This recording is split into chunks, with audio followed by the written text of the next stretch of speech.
A anorexia nervosa é um distúrbio alimentar que provoca uma perda de peso maior do que é considerado saudável para a idade e a altura.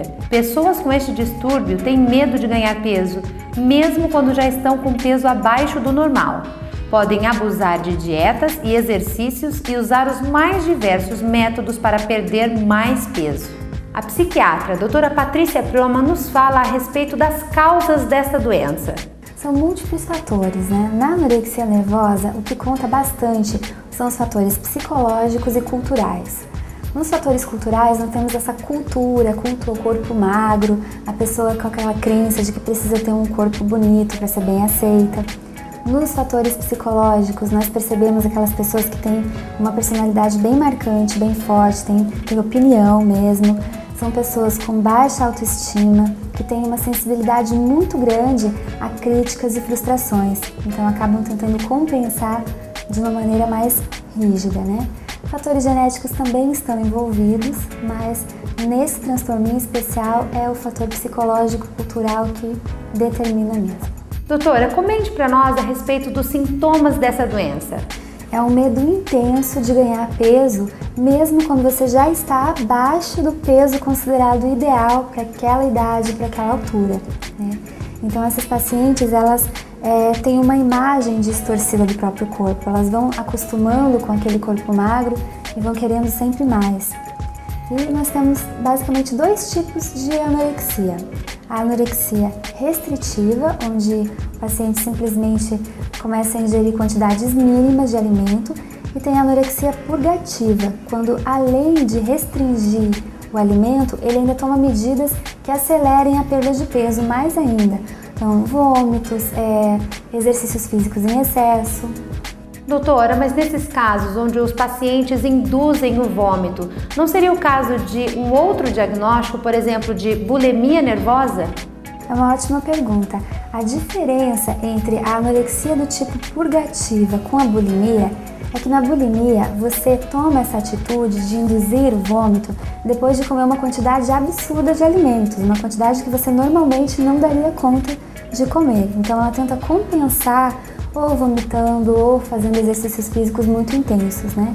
E essas pacientes com bulimia, ou estes pacientes, eles têm uma característica bem marcante. Eles têm o peso normal ou podem até ser sobrepeso, enquanto que na anorexia você sempre vai estar abaixo do peso e essas medidas que você toma, essas medidas purgativas, você toma mesmo quando você não comeu em excesso.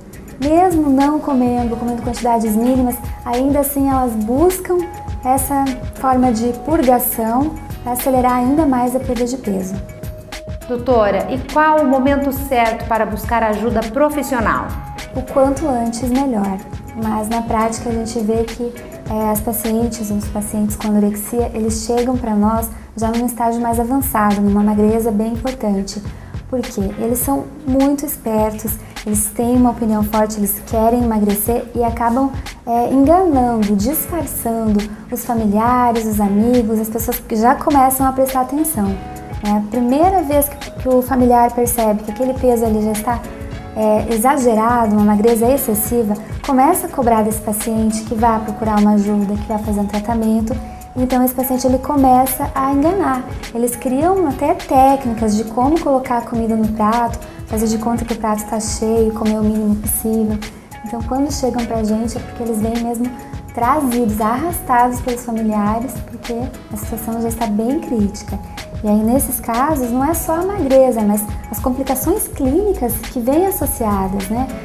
Arritmias, cálculos renais, intestino preso, as meninas param de menstruar, ficam inférteis, então uma série de complicações, por isso o quanto antes, melhor e mais fácil de fazer o tratamento.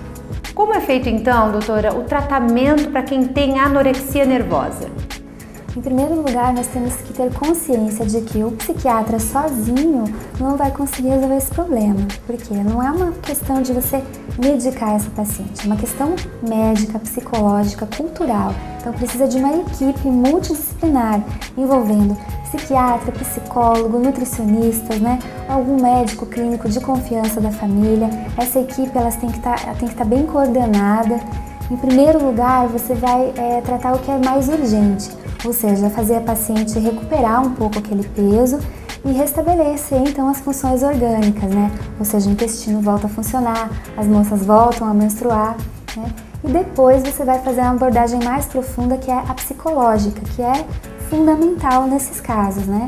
Trabalhar então essas questões, né? Essas crenças, esses traumas, essa baixa autoestima, o que levou esse paciente a acreditar que ele precisava ter um corpo magro, um corpo perfeito para ser bem aceito.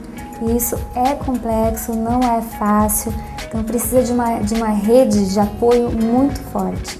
Como fazemos para identificar se um paciente precisa de internação, doutora? Bom, a gente sempre tenta fazer um tratamento sem internação, mas existem algumas situações em que realmente não tem como não internar. Por exemplo, nas pacientes que oferecem risco de suicídio, naquelas pacientes que estão completamente desmotivadas no tratamento, que não têm noção da gravidade do quadro clínico que elas estão apresentando.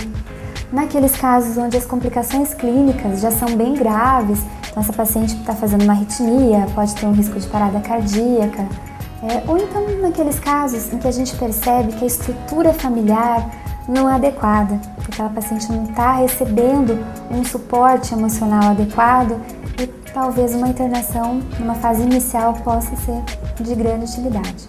Como nós vimos, a anorexia nervosa é uma doença grave e pode ser fatal. E é por isso que é necessário uma ajuda médica. Por isso, conversamos hoje com a doutora Patrícia Proman. Ela estará conosco novamente na semana que vem. Falaremos sobre o toque.